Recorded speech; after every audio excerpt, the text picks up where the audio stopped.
দেশের রাজধানী দিল্লির যন্তর মন্তরে সোমবার উত্তপ্ত হয়ে উঠল পরিস্থিতি।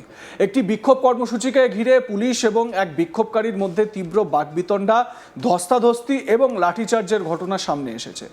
ঘটনার একটি ভিডিও ইতিমধ্যেই সোশ্যাল মিডিয়ায় ভাইরাল হয়েছে। সেই ভিডিও ঘিরে শুরু হয়েছে ব্যাপক আলোচনা।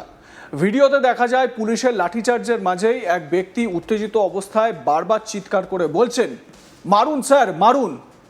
এরপর কয়েকজন পুলিশকর্মী তাকে লাঠি দিয়ে আঘাত করেন।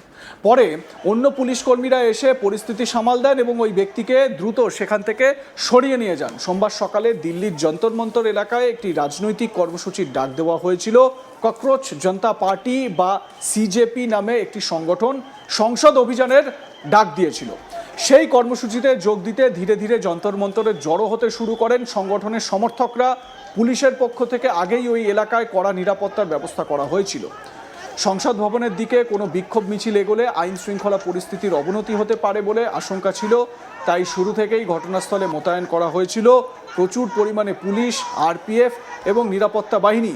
দেখুন বিক্ষুব্ধরা কিভাবে নিরাপত্তা রক্ষীদের সঙ্গে বচসায় জড়িয়ে পড়ছিল।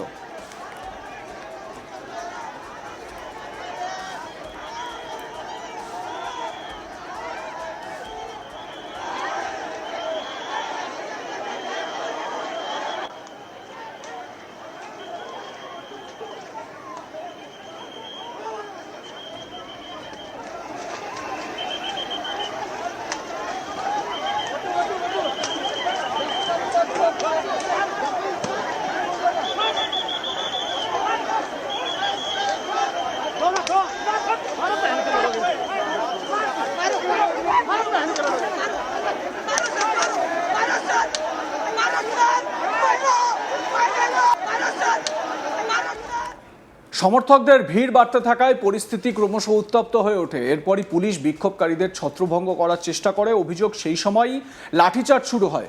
যদিও পুলিশ কেন এই পদক্ষেপ নেয় সে বিষয়ে এখনো আনুষ্ঠানিকভাবে বিস্তারিত কিছু জানানো হয়নি। লাঠিচার্জ শুরু হতেই যন্তর মন্তর এলাকায় বিশৃঙ্খলা সৃষ্টি হয়। বিক্ষোভকারীদের অনেকেই এদিক ওদিক ছুটতে শুরু করেন। দিগ্ভ্রান্ত হয়ে কেউ পুলিশের সঙ্গে তর্কে জড়িয়ে পড়েন, আবার কেউ নিরাপদ জায়গায় সরে যাওয়ার চেষ্টা করেন। এই বিশৃঙ্খলার মধ্যেই নজর কেড়ে নেয় এক ব্যক্তির আচরণ। ভাইরাল হওয়া ভিডিওতে দেখা যায় একজন ব্যক্তি পুলিশের সামনে দাঁড়িয়ে অত্যন্ত উত্তেজিতভাবে চিৎকার করছেন। তিনি বারবার বলছেন, মারুন স্যার মারুন স্যার। তার গলায় ক্ষোভ এবং প্রতিবাদের সুর স্পষ্ট শোনা যায়। দেখুন ওই ব্যক্তির ভিডিও।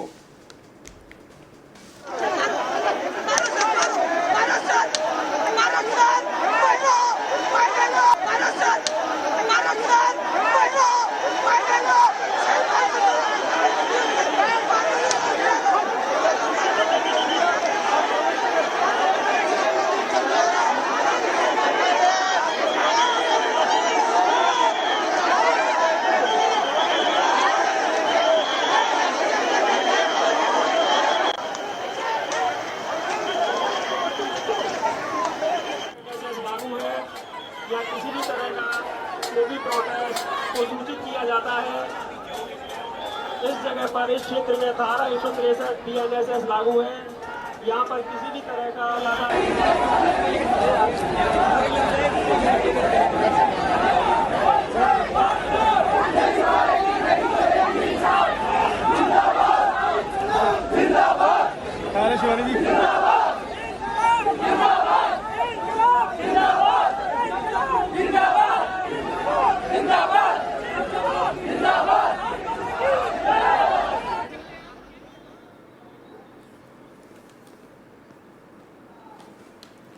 ভিডিও অনুযায়ী ওই ব্যক্তি পুলিশের সামনে থেকে নিজের বক্তব্য জানাতে থাকেন। এরপর কয়েকজন পুলিশকর্মী তার দিকে এগিয়ে আসেন। কিছুক্ষণের মধ্যেই তাকে লাঠি দিয়ে একাধিকবার আঘাত করা হয়। সেই সময় ঘটনাস্থলে উপস্থিত অন্য পুলিশকর্মীরা দ্রুত হস্তক্ষেপ করেন। তারা পরিস্থিতি আরও উত্তপ্ত হওয়ার আগেই ওই ব্যক্তিকে সেখান থেকে সরিয়ে নিয়ে যান। এর ফলে ঘটনাটি আরও বড় আকার ধারণ করার আগেই পরিস্থিতি কিছুটা নিয়ন্ত্রণে আসে। তবে এই ঘটনার ভিডিও প্রকাশ্যে আসতেই তা দ্রুত সোশ্যাল মিডিয়ায় ছড়িয়ে পড়ে। কয়েক ঘন্টার মধ্যেই বহু মানুষ সেই ভিডিও শেয়ার করতে শুরু করেন। ভিডিওটি নিয়ে নানা ধরনের প্রতিক্রিয়াও সামনে আসছে। অনেকে বলছেন পুলিশের সঙ্গে ওই ব্যক্তির কথোপকথন এবং পরবর্তী ঘটনা প্রবাহ অত্যন্ত উদ্বেগজনক। আবার অন্যদিকে অনেকের বক্তব্য পুরো ঘটনার আগে কি পরিস্থিতি তৈরি হয়েছিল সেটিও অত্যন্ত সংবেদনশীল এবং তদন্ত করে দেখা উচিত, কারণ ভাইরাল ভিডিও সাধারণত পুরো ঘটনার একটি অংশই দেখায়। তাই শুধুমাত্র একটি ছোট ভিডিওর ভিত্তিতে সম্পূর্ণ ঘটনার মূল্যায়ন করা ঠিক হবে না, মত প্রকাশ করছেন এরকমভাবে অনেকেই। এখনো পর্যন্ত এই ঘটনায় কোনো সরকারি বিবৃতি প্রকাশ করা হয়েছে কিনা তা স্পষ্ট নয়। পুলিশও এখনো বিস্তারিতভাবে জানায়নি কেন লাঠিচার্জ করা হয়েছিল অথবা ওই ব্যক্তির বিরুদ্ধে কোনো আইনি ব্যবস্থা নেওয়া হয়েছে কিনা। অন্যদিকে ঘটনাস্থলে উপস্থিত প্রত্যক্ষদর্শীদের মতে লাঠিচার্জ শুরু হওয়ার পরেই পরিস্থিতি দ্রুত নিয়ন্ত্রণের বাইরে চলে যেতে শুরু করেছিল। সেই সময়ই ওই ব্যক্তি পুলিশের সামনে এসে প্রতিবাদ জানান। এরপরই তার সঙ্গে পুলিশের সংঘর্ষের ঘটনাটি ঘটে এবং তারপরই এই উত্তেজিত পরিস্থিতি তৈরি হয়। দেখুন।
या किसी भी तरह का जो भी प्रोटेस्ट को सूचित किया जाता है, इस जगह पर इस क्षेत्र में धारा 163 BNSS लागू है। यहाँ पर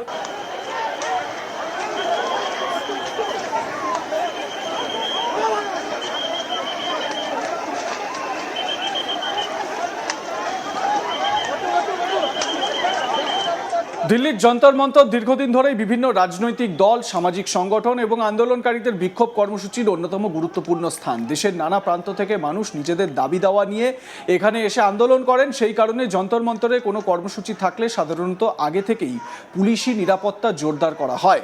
বিশেষ করে সংসদ অভিযানের মতো কর্মসূচির ক্ষেত্রে প্রশাসন অতিরিক্ত সতর্ক থাকে।